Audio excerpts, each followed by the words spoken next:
जय श्री कृष्णा। राधे राधे। स्वागत है आपका एक बार फिर से हमारे चैनल पार्वती पनमोली में। आज हम सुनेंगे नाग पंचमी की बेहद पुण्य फलदायी व्रत कथा। तो आइए सुनते हैं। सबसे पहले बासुकी नाग की जय हो, नाग माता की जय हो। इस बार नाग पंचमी का व्रत 29 जुलाई दिन मंगलवार को रखा जाएगा। कहा जाता है नाग पंचमी व्रत पर नाग पंचमी कथा सुनना बेहद शुभ और फलदायी माना गया है। तो आइए सुनते हैं। नाग पंचमी पर नाग देवता की पूजा करने से आपको उत्तम लोक की प्राप्ति होती है और सर्प डसने का भय दूर होता है। नाग पंचमी व्रत जो लोग करते हैं उनके लिए नाग पंचमी की व्रत कथा का पाठ करना आवश्यक होता है। मान्यता है कि नाग पंचमी के दिन भविष्य पुराण में बताई गई इस कथा का पाठ करने से आपको इस लोक में उत्तम फलों की प्राप्ति होती है और आपके कुल में सांपों को डसकर किसी की मृत्यु नहीं होती। तो आइए सुनते हैं कथा को विस्तार से। एक बार सुमंतनु मुनि बोले, राजन, अब मैं पंचमी कल्प का वर्णन करता हूँ। पंचमी तिथि नागों को अत्यंत प्रिय है और उन्हें आनंद देने वाली है। इस दिन नागलोक में नाग उत्सव मनाया जाता है। पंचमी तिथि को जो व्यक्ति नागों को दूध से स्नान कराता है उसके कुल में बासुकी, तक्षक नाग, कालिया, मणिभद्र, ऐरावत, धृतराष्ट्र, कंक्रोटक तथा धनंजय ये सभी बड़े बड़े नाग अभय दान देते हैं। उसके कुल में सर्प का भय नहीं रहता। एक बार नाग माता के श्राप से नागलोक जलने लगा। उस दाह में जल रहे नागों की ताप को दूर करने के लिए पंचमी तिथि के दिन गाय के दूध से नागों को आज भी लोग स्नान कराते हैं। इससे सर्प भय नहीं रहता। राजा ने पूछा, महाराज, नाग माता ने नागों को क्यों श्राप दिया और फिर वे कैसे बच गए? इसका आप विस्तार पूर्वक वर्णन कीजिए। तब सुमंतनु मुनि ने कहा, एक बार राक्षसों और देवताओं ने मिलकर समुद्र मंथन किया। उस समय समुद्र से अतिशय श्वेत उच्चश्रवा नाम एक अश्व निकला। उसे देखकर नागमाता कद्रू ने अपनी सौत बिनता से कहा कि देखो, यह अश्व श्वेत वर्ण का है परंतु इसके बाल काले दिखाई पड़ते हैं। तब बिनता ने कहा, ना तो यह अश्व है, ना तो ये श्वेत है, ना काला है और ना लाल है। यह सुनकर कद्रू ने कहा, मेरे साथ शर्त करो कि यदि मैं इस अश्व के बालों को कृष्ण वर्ण का दिखा दूं तो तुम मेरी दासी हो जाओगी और यदि नहीं दिखा सकी तो मैं तुम्हारी दासी हो जाऊंगी। बिनता ने यह शर्त मान ली। दोनों क्रोध करती हुई अपने अपने स्थान को चली गईं। कद्रू ने अपने पुत्र नारगों को बुलाकर सब वृत्तांत उन्हें सुना दिया और कहा कि पुत्रों, तुम अश्व के बाल के समान सूक्ष्म होकर उसके शरीर में लिपट जाओ जिससे यह कृष्ण के समान दिखाई देने लगे, ताकि मैं अपनी सौतन बिनता को जीतकर उसको अपनी दासी बना सकूं। नाग माता के इस वचन को सुनकर नागों ने कहा कि हे माँ, यह छल तो हम लोग नहीं करेंगे। चाहे तुम्हारी जीत हो या हार, छल से जीतना बहुत बड़ा अधर्म है। पुत्रों का यह वचन सुनकर कद्रू माता ने कहा, लोग मेरी आज्ञा नहीं मानते हो, इसलिए मैं तुम्हें श्राप देती हूँ कि पांडवों के वंश में उत्पन्न राजा जन्मेजय जब सर्प सत्र करेंगे तब उस यज्ञ में तुम सभी अग्नि में जल जाओगे। इतना कहकर कद्रू माता चुप हो गईं।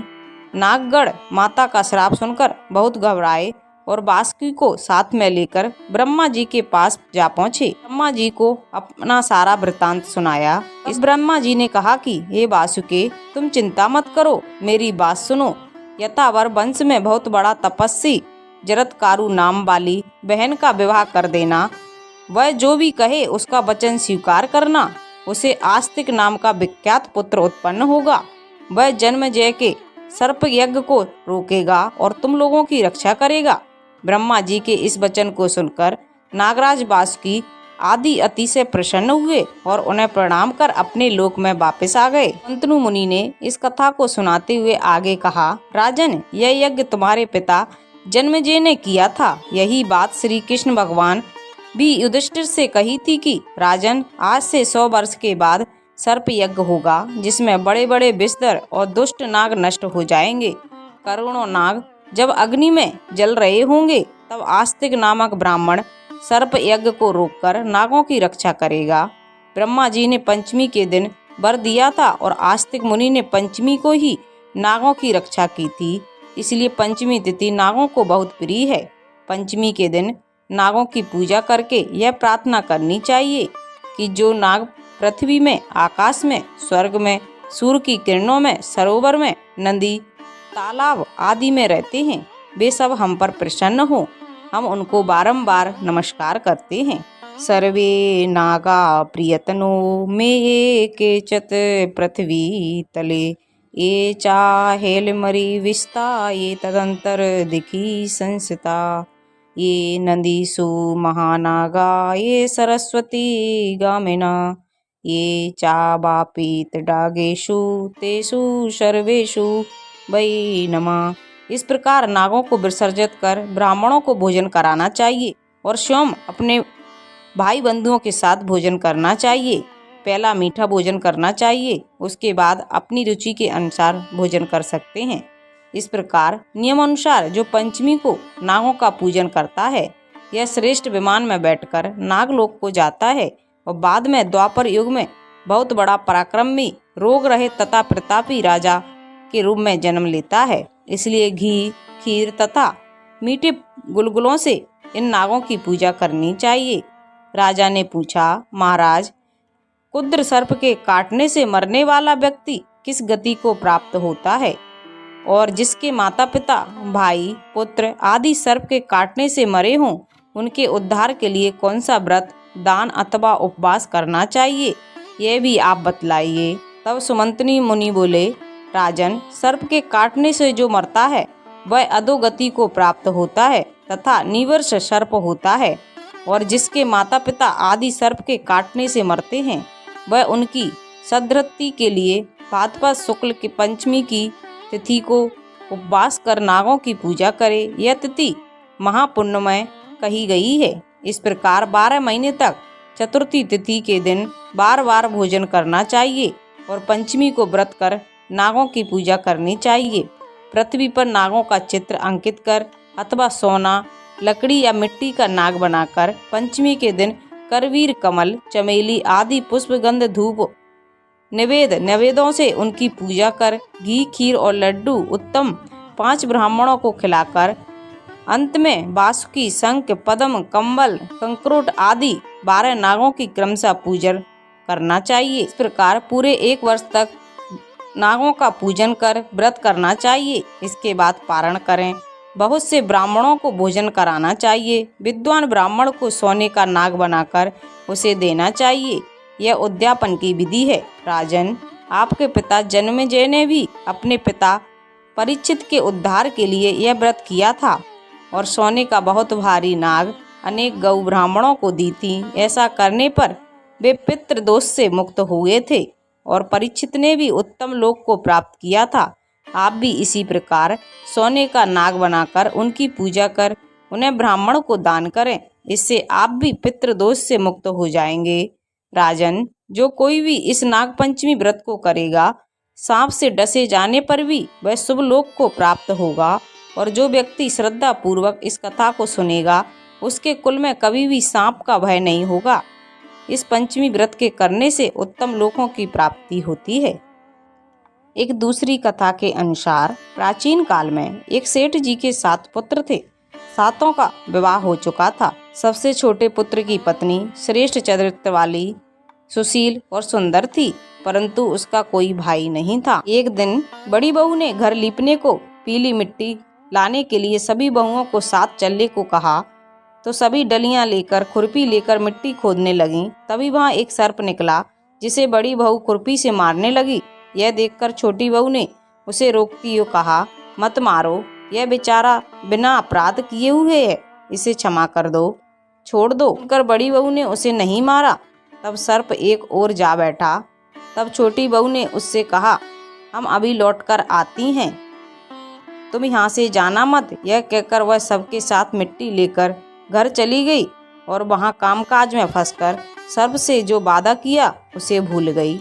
उसे दूसरे दिन वह बात याद आई तो सबको साथ लेकर वहाँ पहुँची और सर्प को उस स्थान पर बैठा देखकर बोली, सर्प भैया नमस्कार।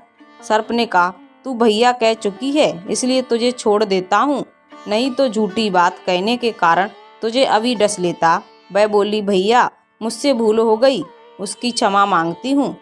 तब सर्प बोला, अच्छा, तू आज से मेरी बहन हुई और मैं तेरा भाई हुआ। तुझे जो मांगना हो सो मांग ले।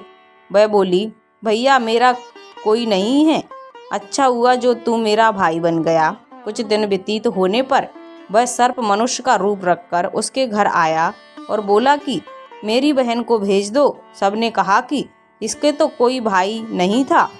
तो वह बोला, मैं दूर के रिश्ते में इसका भाई लगता हूँ, बचपन में ही बाहर चला गया था। इसके विश्वास दिलाने पर घर के लोगों ने छोटी बहू को उसके साथ भेज दिया। उसने रास्ते में बताया कि मैं वही सर्प हूँ, इसलिए तू डरना नहीं और जहाँ चलने में कठिनाई हो वहाँ मेरी पूंछ पकड़ लेना। बहू ने सर्प के अनुसार ही चलना शुरू कर दिया और उसके घर पहुँच गई। वहाँ के धन ऐश्वर्य को देखकर वह आश्चर्यचकित रह गई। एक दिन सर्प की माता ने उससे कहा, मैं एक काम से बाहर जा रही हूँ, तू अपने भाई को ठंडा दूध पिला देना। उसे यह बात ध्यान न रही और उसने सर्प को गर्म दूध पिला दिया, जिससे उसका मुख जल गया। यह देखकर सर्प की माता को बहुत गुस्सा आया, परंतु सर्प के समझाने पर शांत हो गई। तब सर्प ने कहा कि बहन को अब उसके घर भेज देना चाहिए। तब सर्प और उसके पिता ने उसे बहुत सा सोना चांदी, जवाहरात, वस्त्र, आभूषण आदि देखकर उसके घर पहुंचा दिया। इतना सारा धन देखकर बड़ी बहू तो जलने लगी। कहा, भाई तो बड़ा धनवान है, तुझे तो उससे और भी धन लाना चाहिए। सर्प ने यह वचन सुना तो सब वस्तुएं सोने की लाकर दे दी। यह देखकर बड़ी बहू ने कहा, इन्हें तो झाड़ने की झाड़ू भी सोने की होनी चाहिए। तब सर्प ने झाड़ू भी सोने की लाकर दे दी। सर्प ने छोटी बहू को हीरा मणियों का एक अद्भुत हार दिया था। उसकी प्रशंसा उस देश की रानी ने भी सुनी और वह राजा से बोली कि सेठ की छोटी बहू का जो हार है वो यहाँ मुझे चाहिए। राजा ने मंत्रियों को हुक्म दिया कि उससे वह हार लेकर शीघ्र उपस्थित हो जाओ। मंत्री ने सेठ जी से जाकर कहा कि महारानी ने छोटी बहू का हार मंगाया है, महारानी उसे पहनना चाहती हैं, उसे लेकर मुझे दे दो। सेठ जी ने डर के कारण छोटी बहू से हार मांगकर दे दिया। छोटी बहू को यह बात बहुत बुरी लगी। उसने अपने सर्प भाई को याद किया और आने की प्रार्थना की। भैया, रानी ने हार छीन लिया है, तुम कुछ ऐसा करो कि जब वह हार उसके गले में रहे तब तक वो सर्प बन जाए और जब वह मुझे लौटा दे तब हीरों और मणियों का हार हो जाए। सर्प ने कहा, ठीक है, वैसा ही होगा। जैसे ही रानी ने हार को पहना वैसे ही वह सर्प बन गया। यह देखकर रानी चीख पड़ी और रोने लगी। यह देखकर राजा ने सेठ के पास खबर भेजी कि छोटी बहू को तुरंत यहाँ भेजो। सेठ जी डर गए कि राजा ने जाने क्या हो गया। वह स्वयं छोटी बहू को साथ लेकर राजा के यहाँ उपस्थित हो गए। राजा ने छोटी बहू से पूछा, तुमने क्या जादू किया है? मैं तुझे दंड दूंगा। छोटी बहू बोली, राजन क्षमा कीजिए, यह हार ऐसा ही है, मेरे गले में ही हीरो और मणियों का रहता है और दूसरे के गले में सर्प बन जाता है। यह सुनकर राजा ने वह सर्प बना हार उसे देकर कहा, अभी पहनकर दिखाओ। छोटी बहू ने जैसे ही उसे पहना वैसे ही हीरे मणियों का हो गया। यह देखकर राजा को उसकी बात का विश्वास हो गया और उसने प्रसन्न होकर उसे बहुत से सोना जवाहरात देकर इनाम दिया। छोटी बहू अपने हार के सहित अपने घर वापस लौट आई। उसके धन को देखकर बड़ी बहू जलने के कारण छोटी बहू के पति को चुगली करने लगी और कहने लगी, छोटी बहू के पास धन तो कहीं से आता है। यह सुनकर उसके पति ने अपनी पत्नी को बुलाकर कहा, ठीक ठीक बताओ कि यह धन तुझे कौन देता है। तब वह सर्प को याद करने लगी। तब उसी समय सर्प ने प्रकट होकर कहा, यदि मेरी धर्म बहन के आचरण पर संदेह प्रकट करेगा तो मैं उसे अभी खा लूँगा। यह सुनकर छोटी बहू का पति बहुत प्रसन्न हुआ और उसने सर्प देवता का बड़ा सत्कार किया।